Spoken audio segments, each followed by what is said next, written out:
ഈ കടന്നു വന്ന റിവർ തന്നെയാണ് നമ്മൾ ഒരിക്കൽ ക്രോസ് ചെയ്ത റിവറാണ് ഇപ്പോഴും ക്രോസ് ചെയ്തിരിക്കുന്നത്. 4 തവണ സെയിം റിവർ ക്രോസ് ചെയ്യണം. ഈ കാണുന്ന ഏരിയ മുഴുവൻ കാടാണ്. ആ കാടിൻ്റെ നടുക്കൂടെ വേണം നമ്മൾ വരേണ്ടത്. ഒറ്റയ്ക്ക് വരാൻ പേടിയാണ്. അതുകൊണ്ട് പേരിൽ നമ്മുടെ കാറ്റഗിസ്റ്റുണ്ട്, പിന്നെ നമ്മുടെ വില്ലേജിൽ നിന്ന് ഉള്ള ആളുകളുണ്ട്, പിന്നെ അതിനുള്ള ചുറ്റുപാടുള്ള മറ്റ് വില്ലേജുകളിലെ കാത്തലിക്സൊക്കെ കൂട്ടിയാണ് വരുന്നത്. അതുകൊണ്ട് അവരൊക്കെ ഉള്ളതുകൊണ്ട് പേടിക്കാതെ വരാൻ പറ്റും. അല്ലെങ്കിൽ ചിലപ്പോൾ കാട്ടുമൃഗങ്ങളുണ്ട്. ഒരു വഴിയുള്ളതുകൊണ്ട് മൃഗങ്ങളൊക്കെ വരവ് കുറവാണ്.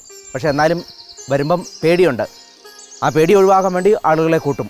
ഒറ്റയ്ക്കൊന്നും ഒരിക്കലും വരവ് നടക്കുകയില്ല. ഇതാണ് ഇവിടുത്തെ അവസ്ഥ.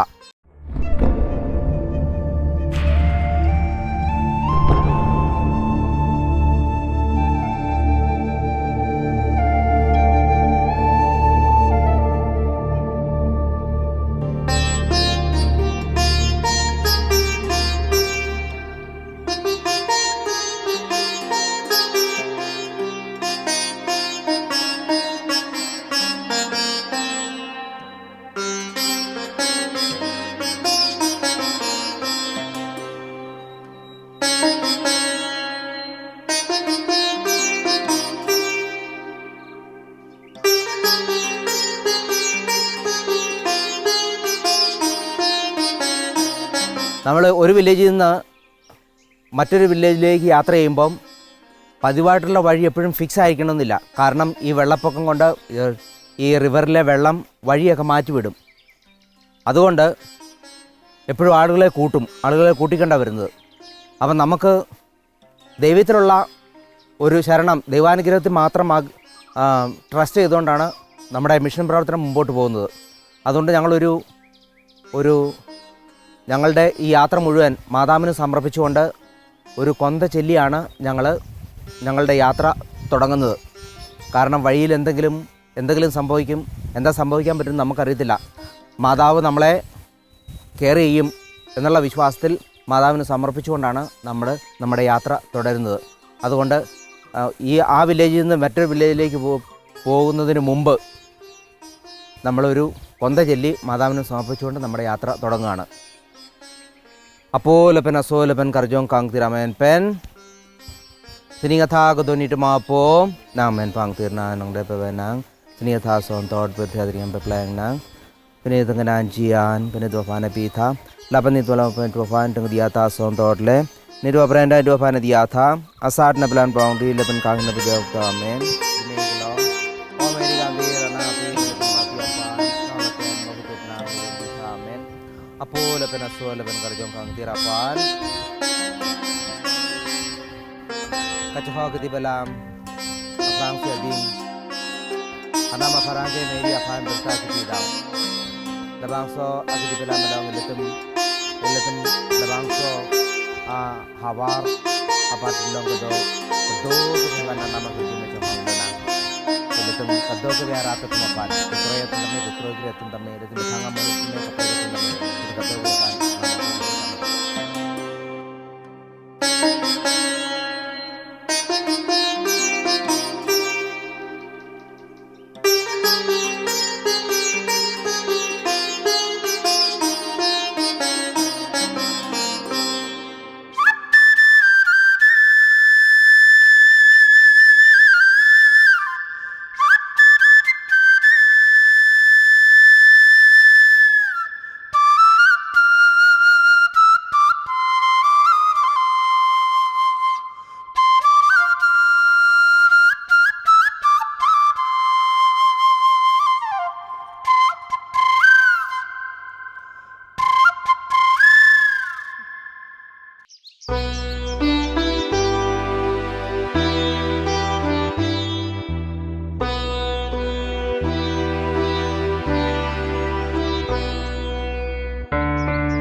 ഈ കാണുന്നത് ഇവിടുത്തെ ഒരു സാധാരണ വീടാണ്.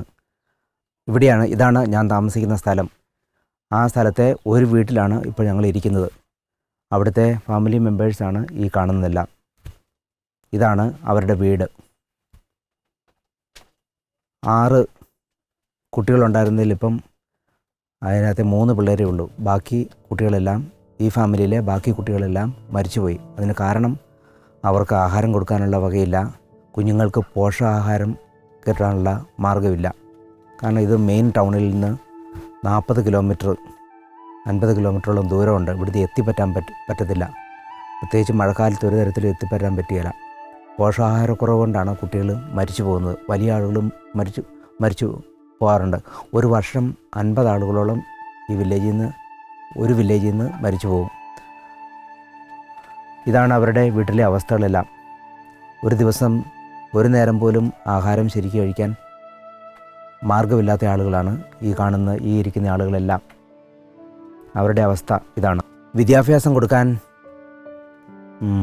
അവർക്കൊരു മാർഗ്ഗമില്ല. കാരണം ഈ വില്ലേജിൽ സ്കൂളുകളില്ല, ഗവൺമെൻറ്റിന് വലിയ താല്പര്യമില്ല. പിന്നെ അച്ഛന്മാർക്ക് ചെയ്യാൻ പറ്റുന്നത് അതിന് ഒരു ലിമിറ്റുണ്ട്. നമുക്ക് ഇപ്പോൾ അവരെ ഹെൽപ്പ് ചെയ്യാൻ എത്രമാത്രം പറ്റുമോ അത് നമ്മൾ നോക്കുന്നുണ്ട്. പക്ഷേ അതിന് മാർഗ്ഗമില്ല. അതിൻ്റെ പേരിൽ പല കുട്ടികളും വിദ്യാഭ്യാസം നിർത്തേണ്ട ഒരവസ്ഥ ഉണ്ടായിട്ടുണ്ട്. പറ്റുന്ന അവസരങ്ങളിലെല്ലാം ഞങ്ങൾ നടന്ന് ഈ വില്ലേജ് വരും. ഈ വില്ലേജ് വന്നു കഴിഞ്ഞ് അവരോടൊത്ത് ഒരുമിച്ച് കുറച്ച് സമയം ഇരിക്കും. അവർക്ക് വേണ്ടി കുർബാന അർപ്പിക്കും, യേശുവിനെ അവർക്ക് കൊടുക്കും. അതുകൊണ്ട് അവർക്കൊരു അവരുടെ വിശ്വാസം വളരും, നമുക്കും ഒരു സാറ്റിസ്ഫാക്ഷൻ ഉണ്ടാകും. അതിങ്ങനെ കണ്ടിന്യൂസ് ആയിട്ട് ഞങ്ങൾ ചെയ്തുകൊണ്ടിരിക്കും. നല്ല ആരോഗ്യമുണ്ടെങ്കിൽ തീർച്ചയായിട്ടും ഞങ്ങൾ കണ്ടിന്യൂസ് ആയിട്ട് ഇങ്ങനെ വന്നുകൊണ്ടിരിക്കും. ഇത് ഒരു വീടിൻ്റെ അവസ്ഥയാണ്. ഇതുപോലെയാണ് മറ്റ് എല്ലാ വീടുകളും. ഒരു ശോചനീയമായ അവസ്ഥ. ആ അവസ്ഥ കാണുമ്പോൾ നമുക്ക് ഒത്തിരി വിഷമം തോന്നും. സഹായിക്കാൻ ആരുമില്ല. അച്ഛന്മാർക്കും അവരെ സഹായിക്കാൻ പറ്റുന്നില്ല. പിന്നെ സഹായിക്കാൻ പറ്റുന്നത് ഈ കാഴ്ചകൾ കാണുന്ന വിശ്വാസികളൊക്കെയാണ്, നിങ്ങളൊക്കെയാണ്. ശോചനീയ അവസ്ഥ കണ്ട് അവർക്ക് വേണ്ടി പ്രാർത്ഥിക്കുക, അവരെക്കുറിച്ച് ചിന്തിക്കുക.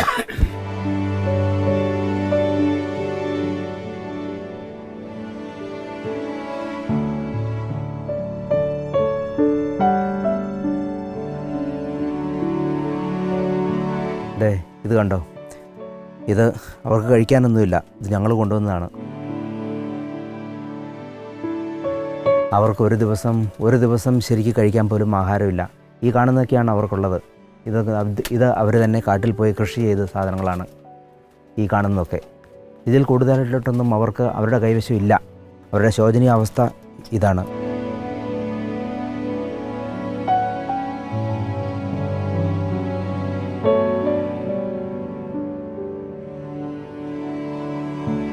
ഇതാണ് കഞ്ഞി വെക്കുന്ന കലം. അതിൻ്റെ അകത്ത് ഒരു ദിവസം ഒരു സമയം പോലും കഴിക്കാനുള്ള, ഒരു നേരം കഴിക്കാൻ പോലുള്ള വസ്തു അവർക്കില്ല. ഇതുകൊണ്ടോ, ഇതൊക്കെ കാലിയാണ്. അവരുടെ ശോചനീയാവസ്ഥ ഇതാണ്. ഈ വില്ലേജിൽ ഏതാണ്ട് 30 കുടുംബങ്ങളുണ്ട്. ആ 30 കുടുംബങ്ങളിലെയും ഇത് തന്നെയാണ്, സെയിം അവസ്ഥയാണ്.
ആ വില്ലേജിലെ തന്നെ വേറൊരു കുടുംബമാണിത്. ആ കുടുംബത്തിലെ അംഗങ്ങളാണ് ഈ ഇരിക്കുന്നത് എല്ലാവരും. അടിസ്ഥാനപരമായ ഒരു സൗകര്യങ്ങളും ഇല്ലാത്ത വില്ലേജുകളിൽ ഒന്നാണിത്. അടിസ്ഥാന സൗകര്യങ്ങൾ എന്ന് പറഞ്ഞാൽ കുടിവെള്ളമില്ല, ഇലക്ട്രിസിറ്റി ഇല്ല. അതുപോലെ ആവശ്യത്തിനുള്ള മെഡിസിനോ കാര്യങ്ങളോ ഒന്നും ഇവർക്ക് കിട്ടാൻ ഒരു മാർഗവുമില്ല. വർഷങ്ങളായിട്ട് അവരിവിടെ ജീവിച്ചു പോവുകയാണ്. അതുകൊണ്ട് ഹ്യൂമൻ ലൈഫ് അത് സർവൈവ് ചെയ്യുന്നില്ല. ഈ കുടുംബത്തിലും 4 പേര് മരിച്ചു പോയിട്ടുണ്ട്. ഇപ്പോൾ ഇവിടെ ഇതിനകത്ത് വരുന്നതിന് മുമ്പ് ഞാൻ അവരോട് ചോദിച്ചു, ഈ കുടുംബത്തിലെ 4 കുട്ടികൾ മരിച്ചുപോയി. കാരണം ഞാനിതിനു മുമ്പ് സൂചിപ്പിച്ച കാര്യങ്ങൾ തന്നെ, പോഷകാഹാരക്കുറവ്, ആഹാരമില്ലായ്മ, അതൊക്കെയാണ് കാരണങ്ങൾ. ഈ കുടുംബത്തിൻ്റെ അവസ്ഥയും നേരത്തെ കണ്ടതിൽ നിന്ന് ഒട്ടും തന്നെ വ്യത്യാസമില്ല, സെയിമാണ്. ഇനി കാണാൻ പോകുന്ന വീടുകളെല്ലാം ഇതുപോലെ തന്നെ ശോചനീയ അവസ്ഥയാണ്. പക്ഷേ ഒരു കാര്യം നോക്കുമ്പം അത് സ്മരിക്കാതിരിക്കാൻ പറ്റത്തില്ല. കാരണം അവർക്ക് വിശ്വാസം അതുണ്ട്, ദൈവത്തിലുള്ള വിശ്വാസമുണ്ട്. അതുകൊണ്ടാണ് അച്ഛന്മാരൊക്കെ ഇവിടെ വരുന്നതും അവർക്ക് വേണ്ടി പ്രാർത്ഥിക്കുന്നതും അവരുമായിട്ട് ഒരുമിച്ച് കുറച്ച് സമയം ചെലവഴിക്കുന്നതും.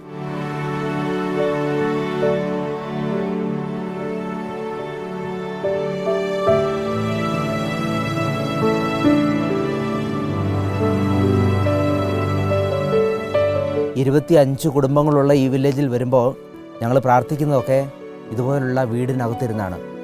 നമ്മുടെ നാട്ടിലെ അവസ്ഥയാണെങ്കിൽ വളരെ ലക്ഷങ്ങൾ മുടക്കി, ക്രോർസ് മുടക്കി നമ്മൾ പള്ളികൾ ഉണ്ടാക്കുന്നു. അതിനകത്ത് ഇരുന്ന് പ്രാർത്ഥിക്കുന്നതിനേക്കാൾ ഒരു സന്തോഷം ഇവിടെ വന്ന് ഈ വീടുകളിലിരുന്ന് പ്രാർത്ഥിക്കുമ്പം ഉണ്ടാകുന്നുണ്ട്. കാരണം ഇവർക്ക് വിശ്വാസം ഉണ്ടെന്നുള്ള ഒരു അനുഭവം നമുക്കുണ്ടാകുന്നുണ്ട്. ഇരുന്ന് പ്രാർത്ഥിക്കാൻ പറ്റിയ ഒരു സ്ഥലം അവർക്ക് പ്രോപ്പറായിട്ട് ഇല്ല, ഇതുപോലുള്ള വീടുകളല്ലാതെ. പള്ളിയുണ്ട്, ഇതുപോലുള്ള വീട് പോലുള്ള ഒരു പള്ളിയുണ്ട്, അല്ലാതെ അവർക്ക് പള്ളി എന്നുള്ള എപ്പോഴും ഒരു സ്വപ്നമായിട്ട് അവർക്ക് നിലനിൽക്കുകയാണ്. അതുകൊണ്ട് അടിസ്ഥാന സൗകര്യങ്ങളിലൊന്നാണ് ഇരുന്ന് പ്രാർത്ഥിക്കാൻ ഒരു പള്ളി. അതും അവർക്ക് ആവശ്യമാണ്. പക്ഷേ അതിനുള്ള മാർഗം അവർക്കില്ല.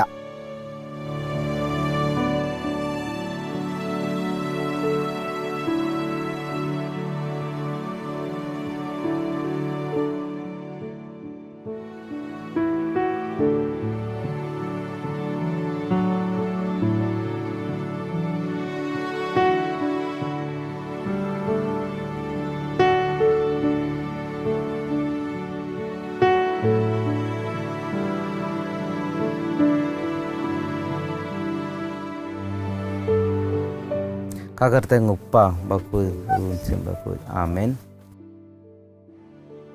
Opo anam jakong ke tiabang harang ke tiabang pinchong abang binti abang. Piniar ni litum lo sini hai hamban bar se dagan nang lelo. Nali kanghon pe nali kanjin so pe nilitum labang so amondoli aso rambong dosi latum alam pen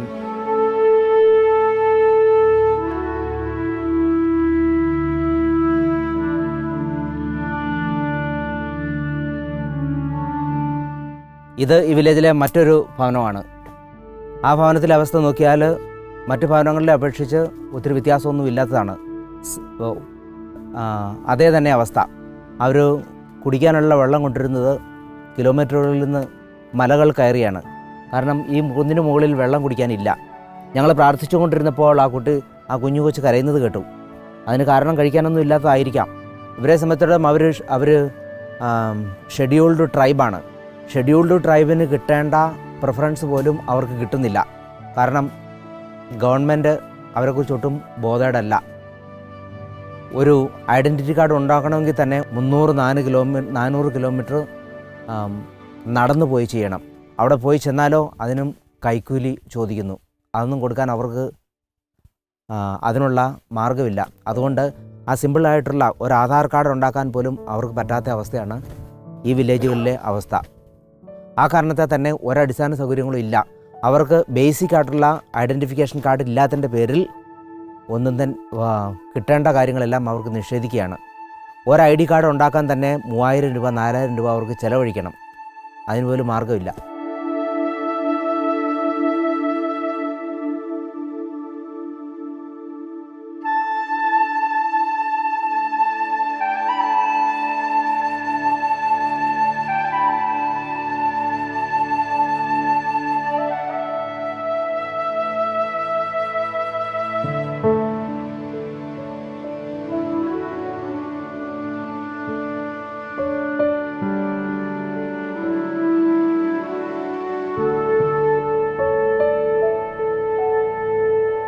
ഇവിടെ ഏതാണ്ട് 40ഓളം കത്തോലിക്ക ഭവനങ്ങളുണ്ട്. ആ കത്തോലിക്ക ഭവനങ്ങളിലെ എല്ലാ ആളുകളും ഇപ്പോഴില്ല. കാരണം കുറേ ആളുകൾ കാട്ടിൽ പോയി ജീവിക്കുന്നു. അവിടുത്തെ കൃഷി നോക്കിയില്ലെങ്കിൽ അവർക്ക് ജീവിക്കാൻ പറ്റുകയില്ല. അതുകൊണ്ട് ഞങ്ങൾ നേരത്തെ ന്യൂസ് കൊടുത്തിട്ട് വന്നതാണെങ്കിലും ആളുകൾ വളരെ കുറവാണ്. ഇന്ന് ഞങ്ങൾ ഈ പള്ളിയിലെത്തി. ഈ കാണുന്നതാണ് അവരുടെ പ്രാർത്ഥന നടക്കുന്ന സ്ഥലം. അത് നമുക്ക് പള്ളിയൊന്നും വിളിക്കാൻ പറ്റുകയില്ല, കാരണം അത് പള്ളിയായിട്ട് അവർ പ്രോപ്പർ ഉണ്ടാക്കിയിട്ടില്ല. ഞങ്ങളിവിടെ വന്ന് ആദ്യം നടത്താൻ പോകുന്നത് ഒരു half an hour Eucharistic adoration ഉണ്ട്. ആരാധന ഒരു അരമണിക്കൂർ നടത്തും. അത് കഴിഞ്ഞ് ഞങ്ങൾ ദിവ്യബലി അർപ്പിക്കും. ദിവ്യബലി അർപ്പിച്ചു കഴിഞ്ഞ് ഞങ്ങൾ ഇവിടുന്ന് വേറൊരു വില്ലേജിലേക്ക് മടങ്ങും.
ഞാൻ ആദ്യം പറഞ്ഞല്ലോ, എൻ്റെ ഈ ഇടവകയിൽ 2 ഗോത്രവർഗ്ഗക്കാരുണ്ട്. ആ 2 ഗോത്രവർഗ്ഗക്കാരുടെ ഒരു ലാംഗ്വേജ് എനിക്ക് ഏകദേശം അറിയാം. മറ്റൊരു ലാംഗ്വേജ് ഞാനിപ്പോൾ പഠിച്ചുകൊണ്ടിരിക്കുകയാണ്. ഈ ഇരിക്കുന്ന ആളുകളുടെ ഭാഷ ഞാനിപ്പോൾ പഠിച്ചുകൊണ്ടിരിക്കുകയാണ്. അത് ഞാൻ വന്നിട്ട് 3 മാസമായി. അല്പമൊക്കെ പിക്ക് ചെയ്യാൻ തുടങ്ങി. ലാംഗ്വേജ് പഠിക്കാനായിട്ടുള്ള ഡിഫറെൻ്റ് മെത്തേഡുണ്ട്. അത് എൻ്റെ മെത്തേഡ് ഇതാണ്. ലാംഗ്വേജ് അറിയത്തില്ലാത്ത അവസരത്തിൽ ഞാൻ ഇവരുമായിട്ടൊക്കെ ആയിട്ട് സംസാരിച്ച് കഴിഞ്ഞ് ഒറ്റയ്ക്ക് ഒരു സ്ഥലത്ത് മാറി നിന്ന് ഏകാന്തതയിൽ ഞാൻ മാതാവിനോട് പ്രാർത്ഥിക്കും. എൻ്റെ ആവശ്യം ഇതാണ്. ഈ ആളുകളുമായിട്ട് കമ്മ്യൂണിക്കേറ്റ് ചെയ്യാൻ എനിക്കൊരു മാധ്യമം വേണം. ലാംഗ്വേജ് പഠിക്കണം. അതിനുവേണ്ടി മാതാവിന് സമർപ്പിച്ചുകൊണ്ട് ഞാൻ ചെയ്യാൻ പോകുന്ന എല്ലാ പ്രവർത്തനവും മാതാവിന് സമർപ്പിച്ചുകൊണ്ട് ഞാൻ പഠിക്കാൻ തുടങ്ങും. അന്നേരം ഓരോ വാക്കുകൾ പിക്ക് ചെയ്യാൻ തുടങ്ങും, ഓരോ സെൻറ്റൻസുകൾ പിക്ക് ചെയ്യാൻ തുടങ്ങും. അങ്ങനെയാണ് ഇവരുമായിട്ട് കമ്മ്യൂണിക്കേഷൻ നടത്തുന്നത്. ലാംഗ്വേജ് പഠിക്കുന്നത് അത്ര ഈസിയുള്ള കാര്യമല്ല. കുറച്ച് കഷ്ടപ്പാടുണ്ടായാലും എനിക്ക് തോന്നുന്നു ദൈവാനുഗ്രഹം കൊണ്ട് അത് കുറേയൊക്കെ പിക്ക് ചെയ്യാൻ പറ്റും. പിക്ക് ചെയ്ത് ഒരു ലെവലിൽ എത്തിക്കഴിഞ്ഞാൽ പിന്നെ അത് ഈസി ആയിരിക്കും.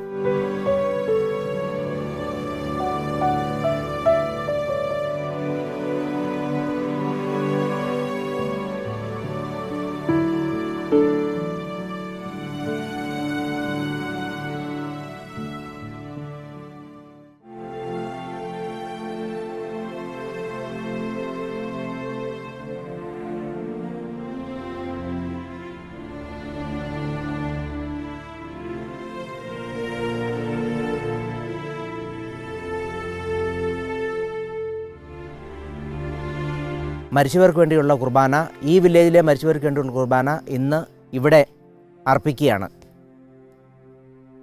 ചിലപ്പം അവരുടെ സിമിട്രി കണ്ടു കഴിയുമ്പോൾ നമുക്ക് തോന്നും ഇവിടെ ജീവിച്ചിരിക്കുന്ന ആളുകളെക്കാൾ കൂടുതൽ ആളുകൾ മരിച്ചിട്ടുണ്ടെന്ന്. ഒരു വിധത്തിൽ പറഞ്ഞാൽ അത് ശരിയാണ്. കാരണം അവരുടെ കബറിടങ്ങൾ കണ്ടു കഴിഞ്ഞാൽ നമുക്ക് മനസ്സിലാക്കാൻ പറ്റും ഒത്തിരി നമ്പറുണ്ട്, ഒത്തിരി കുട്ടികൾ മരിച്ചു പോയിട്ടുണ്ട്. ഒരു വർഷം 60 കുട്ടികളോളം ഈ വില്ലേജിൽ മരിക്കുന്നുണ്ട്. ആ കാണുന്നതാണ് ഈ കബറിടങ്ങളെല്ലാം. മരിച്ചുപോയ ഈ കുട്ടികൾക്ക് വേണ്ടി പ്രാർത്ഥിക്കാൻ വേണ്ടി വില്ലേജിലെ എല്ലാ ആളുകളും ഇവിടെ കൂടിയിരിക്കുകയാണ്. അവർക്ക് വേണ്ടി അർപ്പിക്കുന്ന ഈ കുർബാന, അവരുടെ മാതാപിതാക്കൾ അർപ്പിക്കുന്ന കുർബാന, അവരുടെ വില്ലേജേഴ്സ് അർപ്പിക്കുന്ന കുർബാന, സഹപാഠികൾ ഒത്തുചേർന്ന് അർപ്പിക്കുന്ന കുർബാന അവർക്ക് തീർച്ചയായിട്ടും നിത്യരക്ഷ നൽകും. ആ വിശ്വാസത്തോടെ ഈ കുർബാന ഇവിടെ അർപ്പിക്കുകയാണ്. ദൈവം അവരെല്ലാവരെയും അനുഗ്രഹിക്കട്ടെ, അവർക്കെല്ലാവർക്കും മോക്ഷം നൽകട്ടെ എന്ന് പ്രാർത്ഥിക്കുന്നു.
വില്ലേജിൽ പോയി കഴിഞ്ഞാൽ വില്ലേജിലെ പരിപാടികളൊക്കെ കഴിഞ്ഞ് ഞങ്ങൾ സന്ധ്യയാകുമ്പോൾ ആളുകളെയൊക്കെ കൂട്ടി അവരുമായിട്ട് ഭക്ഷണമൊക്കെ കഴിഞ്ഞ് ചില ആഘോഷങ്ങളുണ്ട്. പ്രത്യേകിച്ച് പിള്ളേരുണ്ടെങ്കിൽ അവർ ആ കുട്ടികളുടെയൊക്കെ കൂടെ ഡാൻസ് കളിച്ച് തീക്ക് ചുറ്റും ഇരുന്ന് കുറച്ച് നേരം സംസാരിച്ച് സമയം ചെലവഴിക്കും. ഇതാണ് ഞങ്ങളുടെ വില്ലേജ് പ്രോഗ്രാം, വില്ലേജ് ടൂറിങ്. ഒരു ദിവസം പോയാൽ അവിടുത്തെ പ്രാർത്ഥനയും കുർബാനകളും ഒക്കെ കഴിഞ്ഞ് കഴിഞ്ഞാൽ ഇതുപോലെ വൈകിട്ട് തീക്ക് ചുറ്റുമിരുന്ന് ആളുകളുമായിട്ട് സംസാരിക്കും. പ്രത്യേകിച്ച് കുട്ടികളുമായിട്ട് ഡാൻസ് കളിക്കും. ഒരു മണിക്കൂറൊക്കെ അത് പോകും.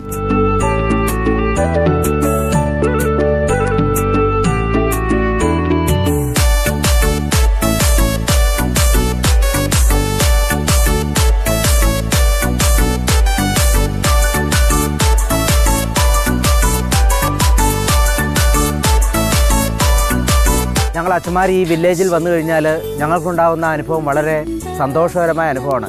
കാരണം ഈ പിള്ളേരിൽ വിശ്വാസം വളർത്തിക്കൊണ്ട് വരിക എന്ന് പറഞ്ഞാൽ അതൊരു വളരെ പ്രയാസപ്പെട്ട കാര്യങ്ങളൊന്നുമല്ല. കാരണം അവരൊത്തിരി പോസിറ്റീവായിട്ട് റെസ്പോണ്ട് ചെയ്യും. വില്ലേജ് വന്നു കഴിഞ്ഞാൽ ഞങ്ങൾ ഈ പിള്ളേരെയൊക്കെ കൂട്ടി കൊന്തയെല്ലുന്ന കാര്യത്തിൽ അവർക്ക് വളരെ താല്പര്യമുള്ള കാര്യമാണ്. ഇതാണ് ഈ ഗോത്രവർഗ്ഗക്കാരുടെ ഇടയിൽ വരുന്നത് കൊണ്ട് നമുക്കുണ്ടാകുന്ന ഒരു സന്തോഷം, ഒരു സാറ്റിസ്ഫാക്ഷൻ. ആ സാറ്റിസ്ഫാക്ഷൻ നമ്മുടെ ഫെയ്ത്ത്, നമ്മുടെ വിശ്വാസം വളർത്താൻ വേണ്ടി ഉള്ള ഒരു കാരണമാകുന്നുണ്ട്.